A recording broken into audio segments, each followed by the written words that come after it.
ఇవాళ సిఎస్పికి ఒక కస్టమర్ వచ్చి 1000 రూపాయలు తీయమని అడిగాడు అనమాట. అయితే ఏ బ్యాంక్ అని నేను అడిగాను. కస్టమర్ ఏమో స్టేట్ బ్యాంక్ ఆఫ్ ఇండియా అని చెప్పాడు. అయితే ఆధార్ కార్డు ఇవ్వండి అని అడిగాను అనమాట. ఆధార్ కార్డు తీసుకొని ఆధార్ నెంబర్ ఎంటర్ చేసి 1000 రూపాయలు డ్రా చేయడానికి అయితే ట్రై చేశా. అయితే అందులో ఇన్సఫిషియెంట్ బ్యాలెన్స్ అయితే వస్తుందన్నమాట. అయితే కస్టమర్కి చెప్పాను ఇందులో డబ్బులు లేవని చూపిస్తుందని. అయితే కస్టమర్ ఏమన్నాడు, అదేంటది నిన్నే డబ్బులు పడ్డాయి కదా, డబ్బులు ఏమైపోయాయి అని అడిగాడు అనమాట. నాకేం తెలుసు అని నేను అన్నా. అయితే మళ్ళీ ఒకసారి క్లారిటీగా ఎందుకైనా మంచిది అసలు ఏ బ్యాంక్ అని ఇది చెప్పు అని అడిగాను అనమాట. అప్పుడు చెప్తున్నాడు కస్టమరు పోస్ట్ ఆఫీస్ అకౌంటు అని. అందుకే బొరగొక్కుంటున్నాడు. పాపం కన్ఫ్యూజ్ అయిపోయినట్లు ఉన్నాడు. పోస్ట్ ఆఫీస్ అని చెప్పబోయి స్టేట్ బ్యాంక్ ఆఫ్ ఇండియా అని చెప్పాడు అనమాట. సో అంతవరకు నేను ట్రై చేస్తూనే ఉన్నాను. లాస్ట్లో నాకు ఈ విషయం తెలిసిందనమాట.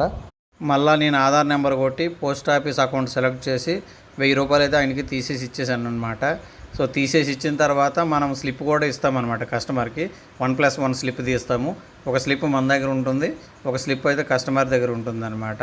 సో ఎందుకంటే వాళ్ళకు కూడా తెలుస్తుంది కదా మనం ఎంత తీసాము, ప్లస్ అందులో ఎంత బ్యాలెన్స్ ఉన్నదని వాళ్ళకు కూడా ఒక క్లారిటీ వస్తుంది. సో అందుకోసం అనేది నేను 1+1 స్లిప్ అయితే తీసి కస్టమర్కి ఇస్తున్నాను.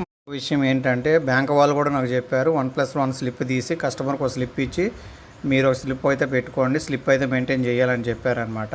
సో అందుకోసం అనేసి నేను ప్రతి ట్రాన్సాక్షన్కి స్లిప్ తీసి స్లిప్ నా దగ్గర అయితే పెట్టుకుంటున్నాను. సో ఇవన్నీ అవే స్లిప్స్ అనమాట. సో ఇది మ్యాటర్.